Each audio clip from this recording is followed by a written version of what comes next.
Let's get into offensive discussion, but Robin had one note here. Miles Farmer, Robin, is a graduate for Nebraska. So according to the rules, he is eligible to jump right into somewhere. Yeah, and as long as it isn't something egregious, which there's no indication that it is, and if it's just falling out with your coaching staff, seems like it's a pretty good no-brainer that he's going to land on his feet somewhere.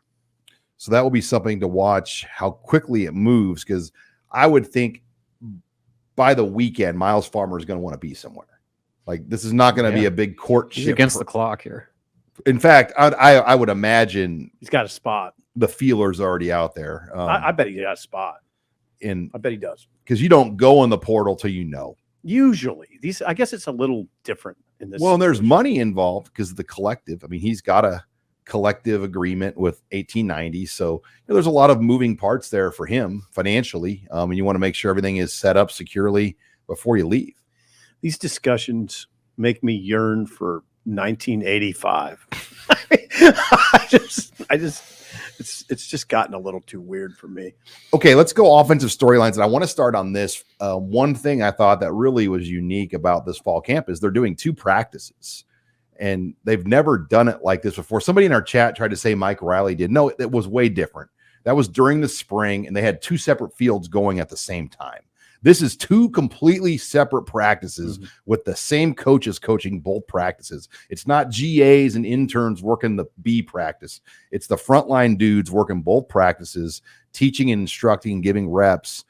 So every group gets about an hour and 45 minutes.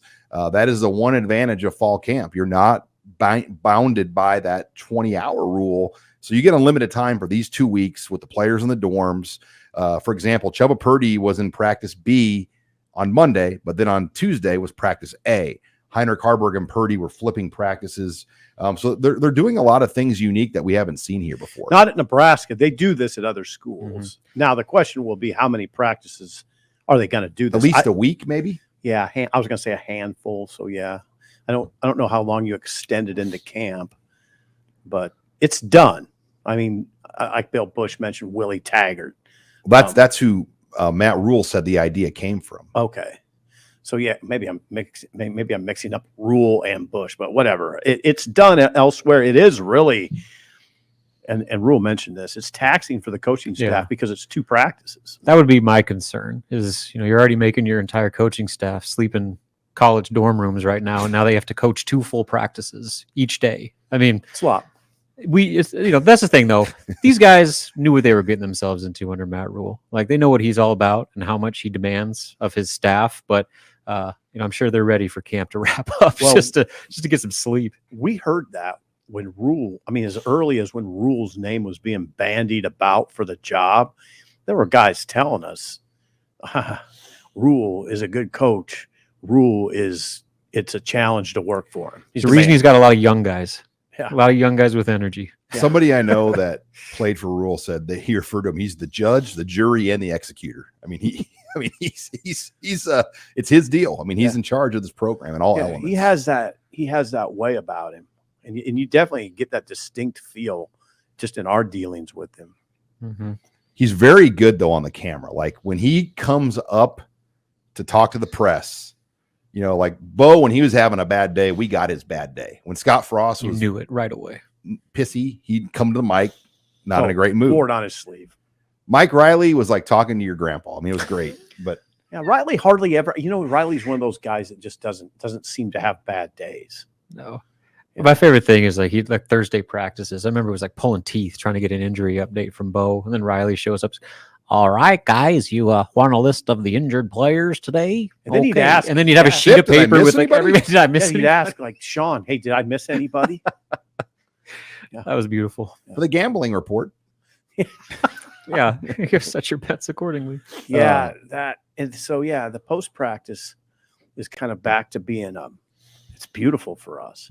The post practice media gap. He doesn't volunteer a lot of stuff, I've noticed, but if you ask him about it, he'll tell you. Like, a lot of times he's like, well, who do you want to know about? And so, if you say, are there any injuries? He might not give you all of them, but if you say, is so-and-so out or whatever, then he'll tell you. Well, he was annoyed at Fan Day, I think, that reporters took the liberty He to was annoyed. kind of do a head count. Yeah, you're not speculating. He was annoyed. But he said it without being a jerk about it. He said like, hey, I know you guys have a job to do and I respect that. And I was kind of hoping this could wait until today. Yeah, he was annoyed though. Welcome to Nebraska. But that's nickel corner media. I mean, the Nebraska, we care about every little detail here. Who the nickel corner is, who the dime corner is, who the peso corner is. Who's the rover? Who's the rover? Who's the jack? God, I mean, that's a big mystery in this room. What was last? The super back. Wide back. The wide back. I mean, Ramir Johnson wide people back. wrote extensive 3,000 word features on a position that we never even got to solve. I mean, but that's Nebraska. It is, and it's not going away. So, if they start winning, it's gonna it's only going to get worse.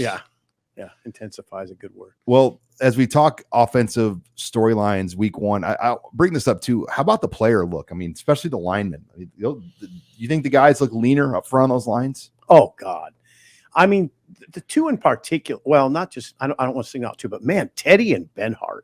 We talked about Benhart a lot. Like they just don't have stomachs now. Their stomachs are gone. They're chiseled. Getting into Light and Murtha territory. Yeah. Yeah, Murtha, he had a six for the uninitiated, was one of the best looking linemen from a physical standpoint that you'll ever see. Well, he ran the fastest 40 in the combine. He had the record for O-lineman time. It was like a 4.7, right, Robin? Just a freak. Yeah, I don't think Teddy's ready to do that, but Teddy is noticeably slimmer. I just noticed Noordin Nouili, same way. He looks great. I mean, they look tremendous. Now, we'll see how it translates. Let's see how that looks on November 18th in Madison at 7:00 at night. Yeah. Right. Yeah. But anyway, and then the offense discussion too is that Chuba Harburg discussion right away. You notice that Harburg was with the twos on Monday. But then they flipped it on Tuesday. Yeah. So that's the way to do it. That's an important thing with this split practice thing is, just because somebody's with the quote unquote top group on one day doesn't mean they're going to be there the next practice. So it's one thing you got to keep in mind as we go through camp and they go through this, that don't put too much stock into who is in what group, just because they're flipping it around to give as many guys reps as possible. It's tricky because sometimes it is meaningful. I mean, it is. Sometimes you see like a grouping and you see a 1, 2, 3. And that's what it is. It's 1, 2, 3. Now, some other times though, like this, I guess in this case with Purdy and Harburg, I guess it didn't mean as much as I thought it did initially. Yeah, initially you're like, whoa, right? Chuba Purdy with the B group, and then all of a sudden on Tuesdays with the A. Well, you need quarterbacks for the other practice too. So I mean, you can't put all of them in one group. Right. And it's beneficial maybe to give Malachi Coleman another like. What about like a guy like Malachi Coleman? When will he get brought up to the A group, or will he stay? Oh God, I'd be shocked if he didn't. Yeah, if he hasn't already. Right. I mean, Malachi, if you start looking at it, which again, our live chat today, somebody asked about who would be the 5, 6 or 7 top 5, 6, 7 receivers. If you get to looking at it, I think Malachi's will be in that conversation. It's where the Bullocks and the Hans and those guys. We don't really know where those guys factor. Veteran walk-ons. I think there's 4 defined scholarship guys: Marcus Washington, Isaiah Garcia Castaneda, Billy Kemp, and Xavier Betts. Those are the 4 that put those in right now. Mm-hmm. Then it's 2, 3. The next 2 or 3, that's where the debate is, whether those walk-ons, maybe Jaden Doss, or maybe the Jalen kid Lloyd from West Side, right? I mean, Sims talked about him, Jalen Lloyd. There's 7 scholarship freshman wide receivers, right? So who can somebody crack that group? I would say Malachi's got a great chance. Mm-hmm. Joshua Fleeks, you thought, but he reported significantly overweight and is now not practicing. Nope.